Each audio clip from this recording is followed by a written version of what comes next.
നാഗ്പൂരിൽ RSS കാര്യകർത്ത വികാസ് സമാപന പരിപാടിയിൽ സംസാരിച്ച സർക് സംഘാലക് മോഹൻജി ഭാഗവത് നരേന്ദ്രമോദിയെ വലിച്ചു കീറിയെന്നാണ് മാധ്യമ സിംഹങ്ങൾ എഴുതി പിടിപ്പിക്കുന്നത്. മണിപ്പൂരിൽ കേന്ദ്ര സർക്കാരിന് വീഴ്ച ഉണ്ടായി എന്ന് അദ്ദേഹം പ്രസംഗിച്ചുവെന്നും മാധ്യമ ലോകം സ്ഥാപിക്കുന്നു. ജൂൺ 4 മുമ്പ് വരെ പച്ച വെളിച്ചത്തിന്റെ പ്രഭയിൽ മുങ്ങി നിന്നിരുന്ന മാധ്യമ പടകൾക്ക് നരേന്ദ്രമോദിയുടെ മന്ത്രിസഭ വിചാരിച്ചതിലും വളരെ ഭംഗിയായി സ്ഥാനമേറ്റത് സഹിക്കാതെയായപ്പോൾ തുടങ്ങിയ പ്രവർത്തനങ്ങൾക്ക് പുതിയ ഭാവങ്ങൾ കൈവരികയാണ്.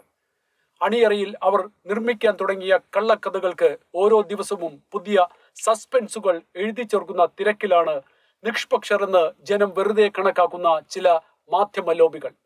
RSS BJPയെ തള്ളിപ്പറയുന്നു. RSS ഇലക്ഷനിൽ സഹകരിച്ചില്ല. മണിപ്പൂർ വിഷയത്തിൽ സർക്കാരിനെ RSS ശകാരിച്ചു തുടങ്ങിയ വാർത്തകൾക്ക് ജന്മം നൽകിയ മാധ്യമ രാഷ്ട്രീയ അവിശുദ്ധ കൂട്ടുകെട്ട് തന്നെയാണ് ഒരു വ്യാഴവട്ടക്കാലത്തിനു മുമ്പ് മണിപ്പൂരിൽ ന്യൂനപക്ഷങ്ങൾക്കെതിരെ കലാപമുയർത്തിയത് RSS ആണെന്ന് പറഞ്ഞു പരത്തിയത്. മോഹൻജി ഭാഗവത് പ്രസംഗത്തിൽ പറഞ്ഞത് പാർലമെന്റിൽ പരസ്പരം കാര്യങ്ങൾ ചർച്ച ചെയ്ത് നടപ്പാക്കുകയാണ് വേണ്ടത് എന്നാണ്. ഈ പരാമർശം മോദിക്കെതിരെയുള്ള ഒളിയമ്പാണെന്നാണ് രാഷ്ട്രീയ പ്രബുദ്ധർ വിലയിരുത്തുന്നത്. യഥാർത്ഥത്തിൽ അദ്ദേഹം പറഞ്ഞതിന്റെ പൊരുൾ പ്രതിപക്ഷം എന്ന നിലയിൽ ശത്രുതയോടെ പെരുമാറരുതെന്നും ചർച്ചയിലൂടെ മുന്നോട്ടു പോകണമെന്നുമാണ്. പാർലമെന്റ് സമ്മേളനങ്ങളിൽ നിസ്സാര കാര്യമുയർത്തി നടുത്തളത്തിൽ ഇറങ്ങുകയും സഭ വിട്ടിറങ്ങിപ്പോവുകയും ചർച്ചകളിൽ നിന്നും വിട്ടുനിൽക്കുകയും ചെയ്യുന്ന പ്രവണത നല്ലതല്ലെന്നാണ് അദ്ദേഹം ഉദ്ദേശിച്ചതെന്ന് വെളിപാടുള്ള മാധ്യമങ്ങൾ ഉണ്ടെങ്കിൽ ഇല്ലാത്തവർക്ക് പറഞ്ഞ് മനസ്സിലാക്കി കൊടുക്കണം. മോഹൻജി ഭാഗവത് പറഞ്ഞത് തെരഞ്ഞെടുപ്പ് കഴിഞ്ഞിരിക്കുന്നു. കഴിഞ്ഞ 10 വർഷത്തിനുള്ളിൽ നിരവധി നല്ല കാര്യങ്ങൾ രാജ്യത്ത് സംഭവിച്ചു. സാമ്പത്തിക, ശാസ്ത്ര, സാങ്കേതിക, കായിക, സാംസ്കാരിക വേദികളിൽ ലോകത്താകമാനം രാജ്യത്തിന്റെ യശസ് വർദ്ധിച്ചു. എന്നാൽ വെല്ലുവിളികൾ ഇവിടെ തീരുന്നില്ല. രാജ്യം ഒറ്റക്കെട്ടായി മുന്നോട്ട് പോകണം.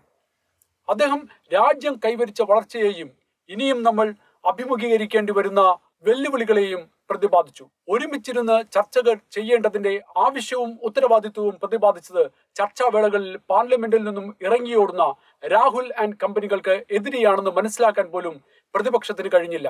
RSSന്റെ പുതിയ കാര്യകർത്താക്കളെ അഭിസംബോധന ചെയ്യവേ സമാജത്തിൽ ഉരുത്തിരിഞ്ഞു വരേണ്ട നന്മകളെക്കുറിച്ചും അതിൽ ഉത്തരവാദിത്വത്തോടെ പങ്കാളികളാകേണ്ടതിന്റെ ആവശ്യകതയെക്കുറിച്ചും നിലവിലെ രാഷ്ട്രീയ സാഹചര്യം പ്രതീകമാക്കി സംസാരിച്ച മോഹൻജി ഭാഗവതിന്റെ വാക്കുകൾ അവർ വളച്ചൊടിച്ചു. പ്രസ്താവന BJPക്കെതിരാണെന്നും RSS BJPയെ കൈവെടിയുന്നുവെന്നും മോദിയും യോഗിയും വടംവലിയിലെന്നും എഴുതി പിടിപ്പിക്കുന്ന മാധ്യമങ്ങൾ തന്നെയാണ് RSS എന്ന പ്രസ്ഥാനത്തെ തീരെ തരം താഴുന്ന രീതിയിൽ അപഹസിക്കാറുള്ളത്.